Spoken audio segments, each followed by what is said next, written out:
Hello friends, आप सभी का फिर से एक बार बहुत-बहुत स्वागत है हमारे चैनल दिशा ऑनलाइन गुरुकुल में। तो ये हमारा केवीएस पीआरटी का बैच है, जिसका उद्देश्य है इस बार अब की बार केवीएस पार। ठीक है? तो इसमें हम क्या कर रहे हैं, केवीएस पीआरटी ईवीएस कवर कर रहे हैं।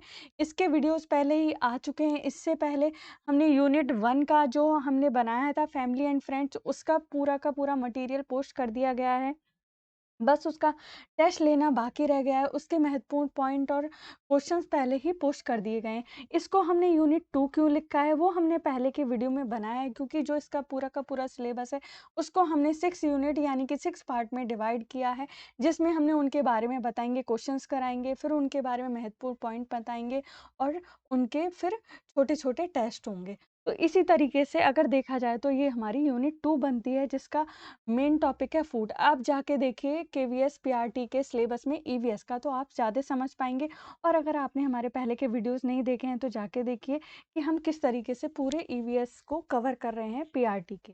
ठीक है, तो अब देखते हैं इस वीडियो में हम क्या कवर करेंगे। जो फूड है उसके सब टॉपिक क्या हैं, टेस्टिंग है, डाइजेस्टिंग है, कुकिंग है, प्रिजर्विंग टेक्निक है, फार्मर एंड हंगर है, जो कि हमारे एनसीईआरटी से लिए गए हैं जो टॉपिक्स हैं। क्योंकि जो ईवीएस का अगर आप पार्ट देखेंगे सिलेबस में, उसमें ओनली फूड लिखा हुआ है, बट फूड के सब पार्ट भी होते हैं जो हमारे इसके अंदर होते हैं। तो हमें सारी तैयारी करके जानी है एकदम से अच्छे तरीके से।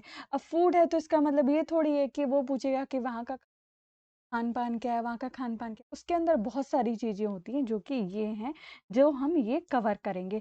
इस वीडियो में ही नहीं, अभी और भी सारी वीडियो होंगी। हो सकता है 2 से 3 वीडियो हों 1 यूनिट की, तो उस पे आप थोड़ा ध्यान रखिएगा। और हमने केवीएस, पीआरटी, ईवीएस के नाम से एक हमने पूरी की पूरी क्या बना दी है, पूरी प्लेलिस्ट बना दी है, जिसमें आप जाके सारे वीडियो 1 बाय 1 जैसे हमने पोस्ट किए, 1, 2, 3, 4 उसी आपको सीरियल में दिख जाएँगे। ठीक है, इसीलिए और जो यूनिट 2 है ये हमने जो डिवाइड किया है उसके अकॉर्डिंग ये यूनिट 2 है। ठीक है, इसमें हम क्वेश्चंस करेंगे। काफ़ी सारे क्वेश्चंस हैं इस वीडियो में, लगभग 30 से ज़्यादा क्वेश्चन हैं, जो कि हमारा ये testing, digesting, cooking, preserving technique, farmer and hunger पूरा ही पूरा कवर हो जाएगा, जो कि आपके एग्जाम में आ सकते हैं। क्योंकि सिलेबस वही है, जो दिया हुआ है उसी के अकॉर्डिंग कर रहे हैं, तो चांसेस तो यही बनते हैं। क्योंकि पहले जब ईवीएस का एग्जाम हुआ तो सिलेबस थोड़ा सा अलग था और इस बार अलग है। पहले सामाजिक अध्ययन था, ज्योग्राफी था, वो सब इस बार नहीं है। आप भी जाके चेक कीजिए। और अगर आपको भी कुछ लगता है कि नहीं ऐसा हो सकता है या ऐसा भी हो सकता है, तो आप हमें कमेंट बॉक्स में कमेंट कीजिए। अगर आपको कोई भी कंफ्यूजन है या लगता है, हम पूरी की पूरी प्रॉब्लम सॉल्व करने की कोशिश करेंगे। देख लेते हैं क्वेश्चंस क्या हैं इसके। खाने के रूप में प्राप्त किन सब्जियों को हम अपने भोजन के रूप में प्रयोग करते हैं? आलू, अरबी और प्याज को। ठीक है, अब देखते हैं जंतु भोजन के लिए किस पर निर्भर करते हैं? उत्पादक व उपभोक्ता दोनों पर निर्भर करते हैं। मनुष्य को सर्वाहारी कहा जाता है। मनुष्य को सर्वाहारी कहा जाता है क्योंकि वह पौधे और जीव दोनों के उत्पाद को खाता है या उत्पादक को खाता है। नेक्स्ट, वीडियो अच्छा लगेगा तो लाइक कीजिएगा, शेयर कीजिएगा। अगर आपको लगता है कि हमारे चैनल के कंटेंट आपके लिए हेल्पफुल हैं, तो ज़रूर हमारे चैनल को सब्सक्राइब। क्योंकि ईवीएस ही नहीं, हम सारे टॉपिक्स की इसी तरीके से आपको तैयारी कराने वाले, जो कि सॉरी केवीएस में आने वाले हैं। क्योंकि इस बार हमने आपके लिए क्या बनाया है, ये सफलता बैच, जिसका मुख्य उद्देश्य है अब की बार केवीएस पार। अगर आपको भी कुछ लगता है ये भी होना चाहिए, तो आप कमेंट जरूर। तिलचट्टे को उसके खाद्य पदार्थों के आधार पर किस श्रेणी में रखा जाता है? सर्वाहारी श्रेणी में रखा जाता है। इसके बहुत सारे पॉइंट्स हम आपको कवर कराएंगे इसी वीडियो में। लास्ट में हम आपको कई सारे पॉइंट्स कवर कराने वाले हैं, तो पूरे वीडियो को ध्यान से देखिएगा। मृत जीवी जीवों को मृत जीवी इसलिए कहा जाता है क्योंकि वह मृत जीवों को खाते हैं। ठीक है, नेक्स्ट देखते हैं क्या क्वेश्चन है। मनुष्य के शरीर के लिए ऊर्जा का प्रमुख स्रोत क्या है? कार्बोहाइड्रेट है मनुष्य के शरीर के लिए। अब आगे देखते हैं क्या है। चावल और गेहूं से प्राप्त स्टार्च का बहुलक क्या है? शर्करा है। ठीक है, नेक्स्ट क्वेश्चन की तरफ देखते हैं। विटामिन ऐसे पदार्थ हैं जो हीनताजन्य रोगों से बचाव के लिए थोड़ी मात्रा में ही आवश्यक होते हैं। ऐसा नहीं है कि उनको बहुत बहुत भर भर के खाया जाए। दूध उत्पादों में मुख्यतः पाया जाता है, क्या पाया जाता है? वसा, कैल्शियम और फॉस्फोरस। ठीक है, जो कि हमारे शरीर के लिए बहुत ही ज़्यादा ज़रूरी होता है। हमारे शरीर के द्वारा किन विटामिनों का संश्लेषण होता है? डी और के का संश्लेषण होता है हमारे शरीर के अंदर। विटामिन शब्द किसने दिया था? फंक ने दिया था विटामिन शब्द। ठीक है, अब देखते हैं नेक्स्ट क्या है। आगे 1 मिनट इसको सेब, संतरा, अनार और केले को खाने के पश्चात संतरे का स्वाद सभी से भिन्न था, क्योंकि इसमें क्या था? इसमें विटामिन सी पाया जाता है। सेब, संतरा, अनार और केले को खाने के पश्चात संतरे का स्वाद सबसे भिन्न था, क्योंकि उसमें क्या है? Vitamin C. समझिएगा क्वेश्चन को। अगर वीडियो अच्छा लग रहा है तो लाइक कीजिए, शेयर कीजिए, चैनल को सब्सक्राइब कीजिए। मछली का तेल सूर्य व प्रकाश दांतों और हड्डियों को मजबूत बनाने वाले कौन से विटामिन के प्रमुख कारक हैं? तो विटामिन डी के। आपने पढ़ा भी होगा पहले। देखिए नेक्स्ट क्वेश्चन क्या है।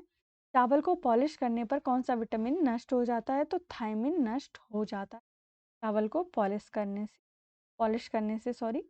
लीवर में भविष्य के लिए कौन सा विटामिन भंडारित होता रहता है? तो विटामिन ए भंडारित होता रहता है। तो केवीएस सफलता बैच अब की बार केवीएस पार करके आइए आप लोग। नेक्स्ट क्वेश्चन की तरफ मूव करते हैं। दालों में किसकी अधिकता होती है? प्रोटीन की। आगे देखते हैं क्या है क्वेश्चन। फलों का सेवन किन अवयवों की प्राप्ति के लिए किया जाता है? तो विटामिन। तो फलों का सेवन क्या विटामिन मिलता है हमें इनसे। आगे देखते हैं।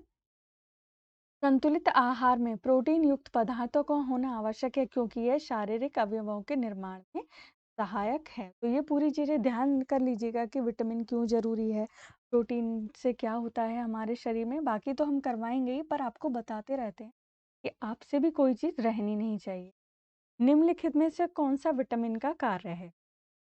विटामिन शरीर में कार्बोहाइड्रेट, प्रोटीन और वसा का गठन गठन करता है। ठीक है, नेक्स्ट क्वेश्चन की तरफ मूव करते हैं। क्या है? संतुलित आहार में प्रोटीन युक्त पदार्थों का होना आवश्यक है, क्योंकि यह शरीर में स्फूर्ति बनाए रखते हैं। ठीक है, नेक्स्ट क्वेश्चन की तरफ मूव करते हैं। क्या है? मिड डे मील की शुरुआत कब हुई थी? 1995 में हुई थी मिड डे मील की शुरुआत। आगे देखते हैं। भोजन पकाने की सर्वोत्तम विधि क्या है? भाप में पकाना भोजन पकाने की सर्वोत्तम विधि होती है। अब देखिए, उबालने से भोजन सुपाच्य तो हो जाता है, परंतु क्या नहीं रहता? सुरक्षित नहीं रहता है सॉरी। भोजन पकाने का एक ढंग भूनने का विकसित रूप है सेकने का। ठीक है, जो भूनते हैं वो सेकने का ही विकसित रूप कहलाता है।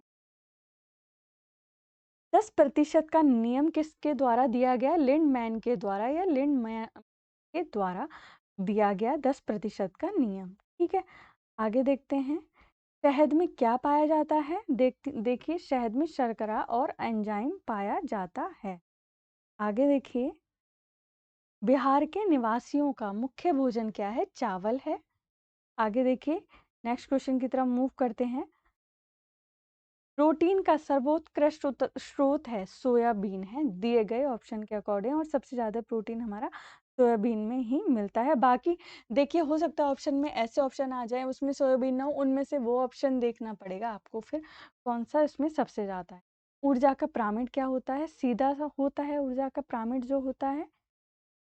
आगे देखते हैं। एक पोषण स्तर से दूसरे पोषण स्तर पर ऊर्जा का कितना भाग स्थानांतरित होता है? 10%। तो इसी को लिंडमैन का नियम बोला जाता है, जो अभी हमने ऊपर पढ़ा था। देखिए, नेक्स्ट क्वेश्चन की तरफ मूव करते हैं। क्या है? निम्न में से किस वर्ग में प्रोटीन की प्रचुरता होती है? सोयाबीन, चना और मक्का। ठीक है, बाकी जो ऑप्शन आए फिर उसके अकॉर्डिंग आपको देखना पड़ेगा। भिंडी में कौन सा विटामिन पाया जाता है? विटामिन ए, विटामिन सी और फॉस्फोरस। ठीक है, क्या है क्वेश्चन? यदि एक मेंढक एक डिब्बे को खाता है तो ऊर्जा का स्थानांतरण होगा। कैसे होगा? प्राथमिक उपभोक्ता से द्वितीय उपभोक्ता को। तो ये पूरा समझा देंगे, अभी तो और वीडियो आएंगे इससे रिलेटेड। अगर आपको भी टाइम मिले तो जरूर पढ़िए, क्योंकि ऐसा नहीं है। ये बात हम क्यों बोल रहे हैं? टाइम कमी के कारण बोल रहे हैं। ये बात तो छुपी ही नहीं है कि जैसा कि देखा गया है, ये लोग जो एग्जाम की डेट देते हैं मोस्टली उन एग्जाम्स की डेट में एग्जाम हो जाता है, या फिर देखिए थोड़ा बहुत आगे हो जाए तो कितना ही आगे हो, ज़्यादा से ज़्यादा 10-15 डेज हो सकता है। बाकी तो इनके ऊपर ही डिपेंड करता है, लोग को तो नहीं। ये आगे होगा या पीछे होगा, हम तो यही मान के चलते हैं जिस डेट में है उसी में होगा। निम्न में से कौन सा अलग समूह से संबंधित है? नीम सॉरी। तो ये जो ऑप्शन है उसके अकॉर्डिंग ये है जो इसका आंसर है। इंसुलिन की रासायनिक प्रकृति है प्रोटीन होता है जो इंसुलिन होता है रासायनिक प्रकृति। तो देखिए आगे देखते हैं क्या है। गैसीय अपशिष्ट है। तो गैसीय अपशिष्ट क्या है, एक मिनट पेन ले लेते हैं। लकड़ी कोयले से जलने वाला धुआं जो होता है वो क्या होता है? गैसीय अपशिष्ट होता है। देखिए नेक्स्ट देखते हैं, नेक्स्ट क्वेश्चन क्या है। जैविक समुदाय में प्राथमिक उपभोक्ता क्या होते हैं? वो शाकाहारी होते हैं। ठीक है, और उत्पादक कौन होते हैं? हरे पौधे होते हैं जिनको ऑटोट्रोफ्स बोला जाता है।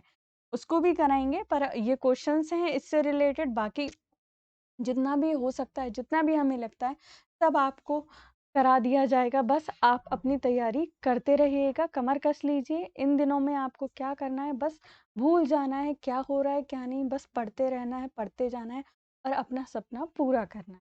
ठीक है, देखते हैं ये जो हमारे इंपॉर्टेंट पॉइंट है, इसी तरीके के पॉइंट्स हमने पहले के वीडियोस में भी बताए। तो जाके देखिए सारे के सारे और अच्छे से कीजिए और बिल्कुल अपने टारगेट को अचीव कीजिए। और एक दूसरे की हेल्प करना कभी मत भूलिएगा, क्योंकि हम एक दूसरे की हेल्प करेंगे और क्या करेंगे, अपने टारगेट को अचीव करेंगे। ठीक है, हमारे शरीर को क्या आप जानते हैं? देखिए हमारे शरीर को तुरंत ऊर्जा प्राप्त होती है कार्बोहाइड्रेट से, अभी पढ़ा था। कार्बोहाइड्रेट के प्रमुख स्रोत क्या हैं? गेहूं, चावल, आलू आदि हैं। किसने सर्वप्रथम प्रोटीन शब्द का प्रयोग किया था? वर्ष 1838 में बर्जीलियस ने किया था। क्वाशियोरकर रोग किसकी कमी से होता है? प्रोटीन की कमी से। ये बहुत पढ़ा जाने का क्वेश्चन है पहले क्लासेस में और आता भी। बालक हर समय कथन नहीं, थकान का अनुभव कर रहा है तो उसे किस तत्व की कमी है? प्रोटीन की कमी है। प्रोटीन कैलोरी कुपोषण से होने वाले रोग हैं, कौन से हैं? मेरास्मस और क्वाशियोरकर हैं। तो ये अभी पढ़ा ही था। मेरास्मस एक गंभीर कुपोषण रोग है जिसका अन्य नाम है क्षय या सूखा रोग। चिड़चिड़ापन, लगातार निर्जलीकरण किस रोग का लक्षण है? है या सूखा रोग का। ठीक है, नाम से भी थोड़ा थोड़ा आपको आइडिया लग रहा। प्रोटीन के मुख्य स्रोत क्या हैं? पनीर, अंडा, मांस, मछली, अंकुरित अनाज। हमारे शरीर के वृद्धि एवं विकास के लिए आवश्यक पोषक तत्व हैं प्रोटीन युक्त भोज्य पदार्थ। तो इसी तरीके के ये जो महत्वपूर्ण पॉइंट है, अभी तो इस चैप्टर के काफी पॉइंट बचे हैं, ये तो पहला ही वीडियो है इस चैप्टर का। तो आप बने रहिए तो आपको सारे वीडियोस मिलते रहेंगे टाइम टू, और आपकी तैयारी होती रहेगी। और आपको अगर लगता होगा, आपको बार बार बोल रहे हैं, कुछ भी लगता है तो आप हमें कमेंट कीजिए कि भाई इस तरीके से और करा दी। ठीक है, बाकी हम पूरी कोशिश कर रहे हैं। अगर आपको हमारे वीडियो के कंटेंट अच्छे लग रहे हैं तो आप हमारे वीडियो को लाइक कीजिए, शेयर कीजिए ज़्यादा से ज़्यादा। और चैनल को अभी तक भी आपने अगर सब्सक्राइब नहीं किया है तो कर लीजिए और हमारे साथ बने रहिए और इसी बार अपना KVS का एग्ज़ाम पार करके आइए। ठीक है, तो अब आपसे मिलते हैं ऐसे ही नेक्स्ट वीडियो में। आशा करते हैं ये जो हमारा वीडियो है आपके लिए हेल्पफुल रहा होगा, जिसमें इस तरीके से हमने फूड जो हमारा यूनिट 2 हमने बनाया है कि भाई हम इस तरीके से इसको कवर करने वाले हैं सारे टॉपिक्स को, वो आपको समझ आया होगा। अगर कुछ कन्फ्यूजन होगा तो हमें पता है आप कमेंट कर देंगे, बता देंगे हम लोग को। ठीक है, तो ये था हमारा आज का वीडियो, इसको हम यहीं एंड करते हैं। तब तक के लिए आप अपनी पढ़ाई करते रहिए, इसी बार ही अपना KVS का एग्ज़ाम पार करके आइए। जय हिंद, जय भारत दोस्तों।